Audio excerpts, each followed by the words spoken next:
Okay, so we all know Denis Villeneuve as one of the most successful and well-regarded directors of this century, and who out there in the filmmaking world wouldn't want his career? I mean, come on. Multiple trips to the Oscars, all the best talent in the industry wanting to work with him, and it seems like he can do no wrong. Now that's great for Denis, but for most of us, myself included, we're nowhere near that level. So what could we possibly learn from his career that would be relevant for filmmakers who don't have $165 million budgets to work with? I mean, it's not exactly relatable, right? So what if I told you that by looking at Denis' career, you could learn the dead simple secret behind every successful filmmaker, one that applies to any part of the industry, whether you work on documentaries like I do, or you want to direct the next sci-fi epic? Well, that's exactly what I'm telling you, and that's what this video is all about, so let's get into it.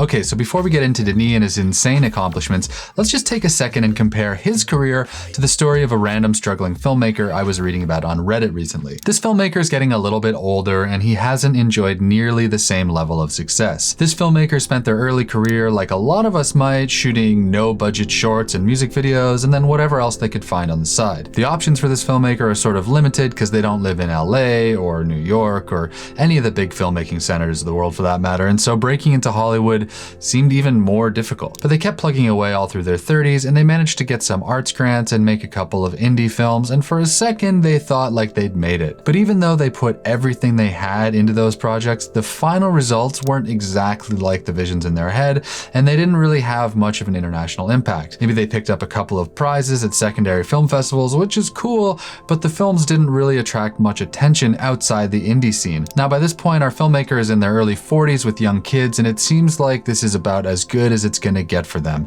So they resigned themselves to just working locally and making small films when they could in their free time. Now that sounds like it's about as far away from Denis Villeneuve's career as you can get, with all his Oscar nominations and whatever more is on the way once the full scope of Dune 2 plays out. I mean, how could that first filmmaker ever hope to get to Denis' level? It's pretty much impossible, right? Well, no, not at all, because that first filmmaker is Denis Villeneuve. He spent the first 20-something years of his career working in Canada in relative obscurity, and he was, I think, 42 years old when he had his first major hit with Incendie that really broke him into the mainstream. Now, I'm not saying everything before that film was bad, not at all, but I'm just being honest, they didn't really get noticed in any big way outside the indie art house world, and it seems crazy that anyone could go from those projects to being considered one of the biggest directors on earth in under 15 years. Seriously, that's insane, and if I'd been talking to someone in his position back then, and Denis himself had told me that he'd be on the Oscars stage just a few years later, I'd be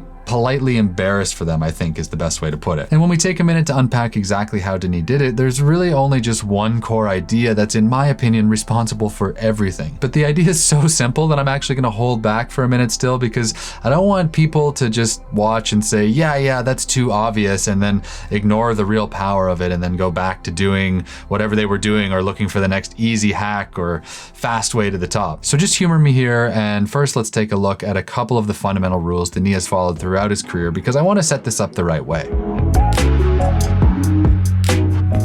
So while I was thinking about this video, I found an article from No Film School about Denis, which gives some great insights into his career. I'll link to the full article in the description, but the first point I want to focus on is especially relevant for filmmakers who are still in the earlier stages of their career. One of the things I've noticed most since starting this channel and running a cinematography course, and even more so during the one-to-one consultation calls I do to help filmmakers with whatever challenges they're dealing with, it's that a lot of people are setting the wrong goals early on. And let me tell you what I mean by that. So during consultation calls, a really common scenario that I find is that newer career filmmakers have an idea for a documentary that they want to make, but they don't know how to go about selling it to Netflix or some other big distributors so that their film will have the massive impact that they want it to. And while I totally get this urge, because why else do we make things if it's not to have people see them, it is the wrong approach according to Villeneuve, and I completely agree. And this applies to any project, not just docs, because the reality is that if you don't have a bunch of connections or a track record of big industry success,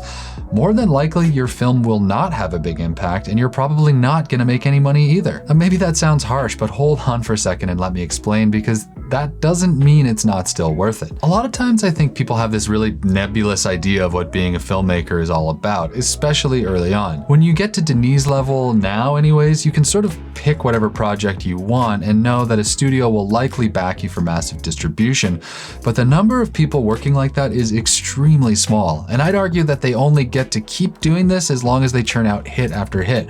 As soon as they make one misstep, then suddenly the executives start micromanaging again, so it's a totally precarious position at the top. These are the Christopher Nolans and Sam Mendeses and Greta Gerwigs out there, and what applies to them doesn't apply to 99% of the rest of working filmmakers who have to have day jobs shooting commercials or weddings or whatever. I have a day job personally working as a DP on network TV shows and big budget docs, and only occasionally do I make my own projects. And when I do decide to make something, I never ever expect to sell it. I mean, the first feature-length film I directed has been in progress for going on 4 years now, and it hasn't made a dime or attracted any attention at all.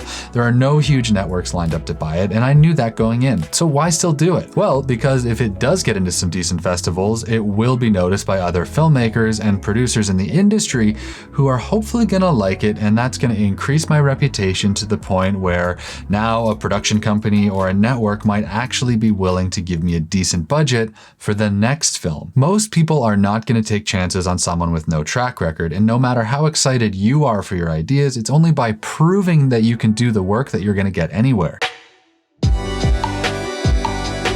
And this idea was central to Denis' approach to his film career early on. Just take a look at this quote. "In your early career, aim for your films to be noticed by other filmmakers, producers, or agencies, not necessarily wider audiences.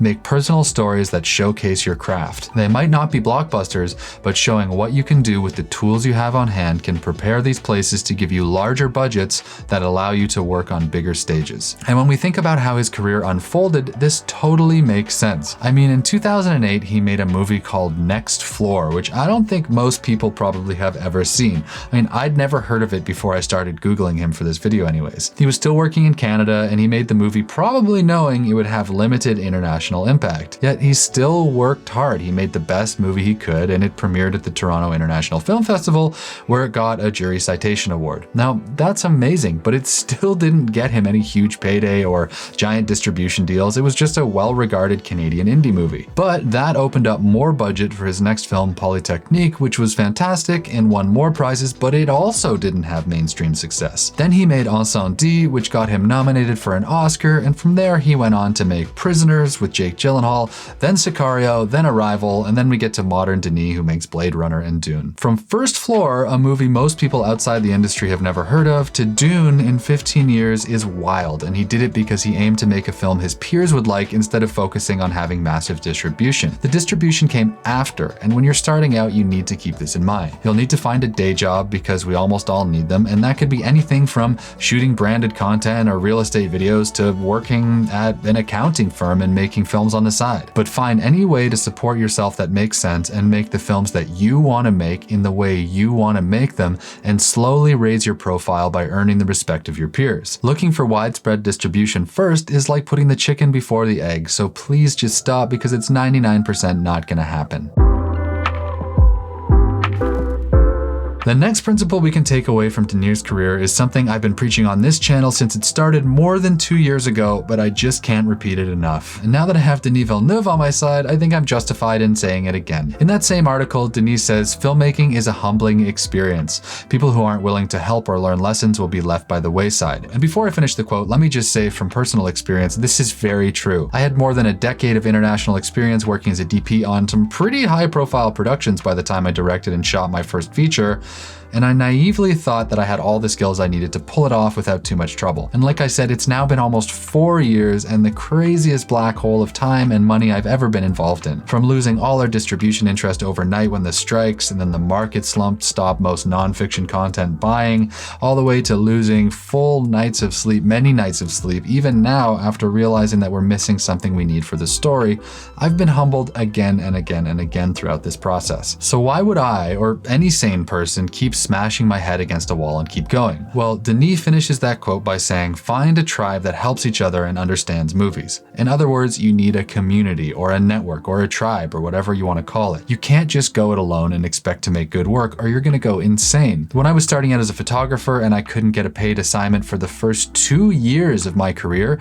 the only thing that stopped me from quitting was the group of photographers I had around me in Cambodia who were way further ahead than me, and they just kept pushing me forwards. Much later, when I started working in Mexico and filming a lot with drug cartels and getting exposed to some pretty extreme violence and risks constantly, the only way I stayed balanced was because I had an amazing network of friends in the industry who understood the things I was dealing with, and then we all supported each other between shoots. And now, years into a feature film that doesn't seem to ever end, the production team behind me are probably the only reason I haven't just walked away from it by now. Your individual vision and talents can only carry you so far in this business, and as the old saying goes, if you want to go fast, go alone, but if you want to go far, go together. I made a whole networking guide you can get for free in the description, but I can't stress it enough. You need to find other people. And don't think I'm saying you have to be in New York or LA or wherever to do this, because Villeneuve lived in Quebec, which is probably only the 3rd largest production center in Canada, which, even though it looks big on a map, is a country with a total population that's barely the size of California. So wherever you are, find your tribe. If you're lucky, there are lots of other filmmakers in your local area, but even if there aren't, that's okay because we have the internet. You can do it through networking like I talk about in the guide, or you can do it through forums like the Doc Hub community from my cinematography course, or the Art of Documentary, or even Reddit for that matter. This video isn't about how to network though, because that's a full video on itself, and I've already made that video before, but just please accept that you, wherever you are, if you want to do big things, you have to put yourself out there and find your tribe.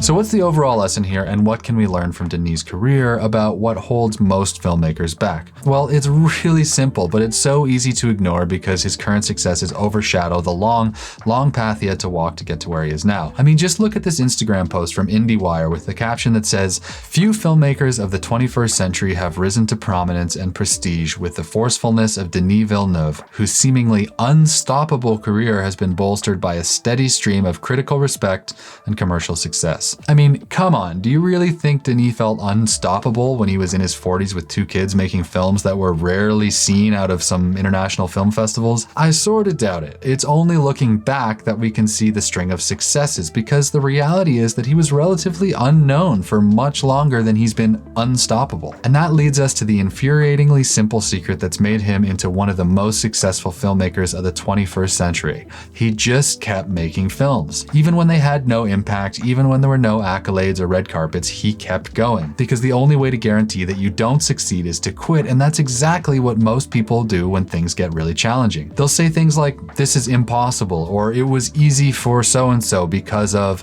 or they'll leave YouTube comments laying out all the reasons why someone else has more advantages than they do.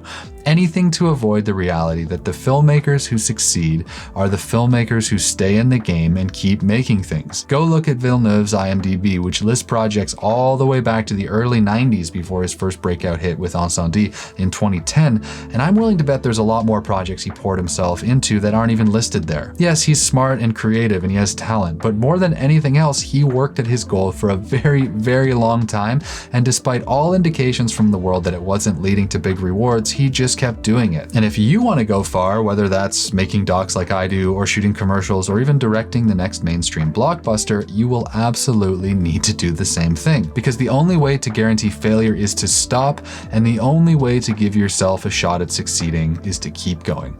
See ya.